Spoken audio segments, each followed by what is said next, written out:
marahil ay hindi pa panahon, mahihinog din ang hilaw sa tamang panahon. Kahit pa isa-isa ang hakbang, basta umaabante, magtiwala sa proseso at positibong mangyayari. Na sa tuwing bibitaw ka ng iyong mga kataga, isipin mo kahit isa'y meron ka mapapamanghali, kasang mawala ng gana, galot di bumibenta sa pandinig ng karamihan ng iyong mga obra. Di rin masamang pansamantala magpahinga sa oras na makakaranas ka ng pagkadismaya. Pulutin mo ang mga aral sa iyong nakaraang gawing sandata sa hinaharap ng may katatagan. At tandaan mong sa sugal ay wala pang nananalo nang hindi tumataya, kaya huwag ka magpapatalo. Kahit anong mangyari, huwag dito sa biyahe, tuloy ang arangkada kahit na madalas nalulugi. Dahil walang sino man ang nagwagi ng hindi nahirapan. Kaya kahit malubak ang daan, huwag kang panghihinaan. Sa buhay na iyong natamo ay walang dahilan para panghinaan ng loob. Mga pasanin at problema na iyong sinalo, yan ang gawing motibasyon sa bawat biyahe. Huwag matakot, diretso ka lamang habang dala ang iyong bagaheng positibo ang laman. Libre magbakas sakali na balang araw, mayakap mo ang iyong pangarap. Malasap mo ang tamis, bunga ng iyong pagsisikap, na kahit na ang oras na hawak mo limitado na balansin na. Yo mga katropa, umpisahan natin dito sa may harapan, no? Yan yung binago niya. Ito yung daytime running light niya. Tapos ito na yung headlight niya, yung projector headlight. Mas umanga siya, no? Kabilang na siya sa mukha ng R1. So from R15 hanggang R1 halos identical na yung mukha ng mga motor nila na R series. Yan. So syempre naka LED na rin yung kanyang turn signal light. Tapos napansin ko yung mga tropa, ayan, merong butas dito. Ayan, dito. Ayan,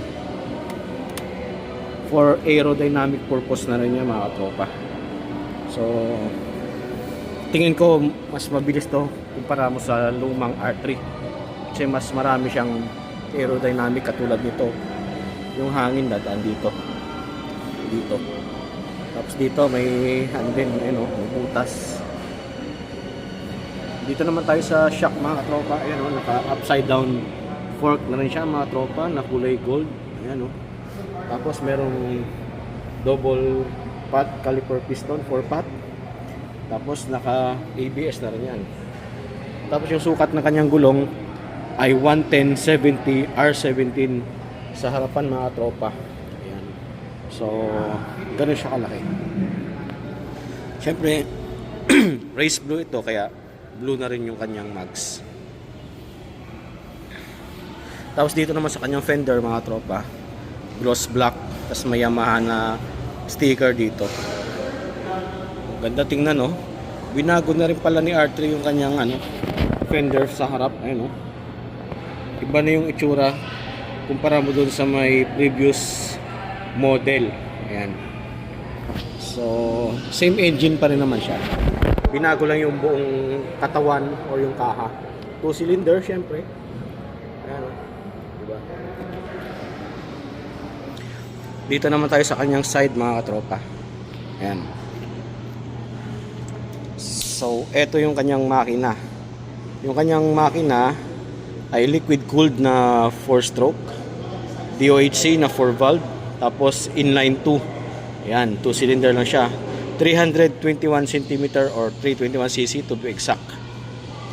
Tapos yung niya naman, yung clutch type niya ay wet multiple disc. Tapos yung kanyang tank capacity ay nasa 14 liters.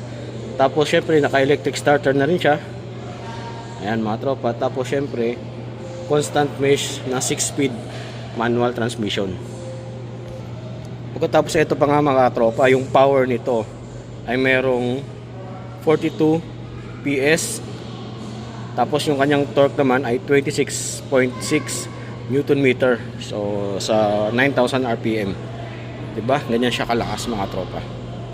So dito naman tayo sa likuran mga tropa. Ayan, kung nakikita nyo, naka ABS na rin yung kanyang rear mga tropa. So dual channel ABS. Tapos yung kanyang tambutso ay parang kamukha pa rin ng previous model. So hindi binago ni Yamaha yung kanyang exhaust. So ayun mga tropa, yung kanyang frame nga pala nito ay diamond frame mga tropa. So dito tayo sa kanyang likuran. Kung nakikita nyo, meron siyang aerodynamic na naman dito. Ayan o, may butas. So maganda yung kanyang aerodynamic kapag nag-ride ka ng mabilis. Ayan o, marami siyang mga lusutan ng hangin. Pagdating naman dito sa kanyang signal light ay naka LED na yan mga tropa. Ayan. Kasi yung dati hindi pa siya LED.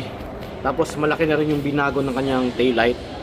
Ayun, kamukha na siya ng R1, R15, ganon, Sniper, Aerox na version 3.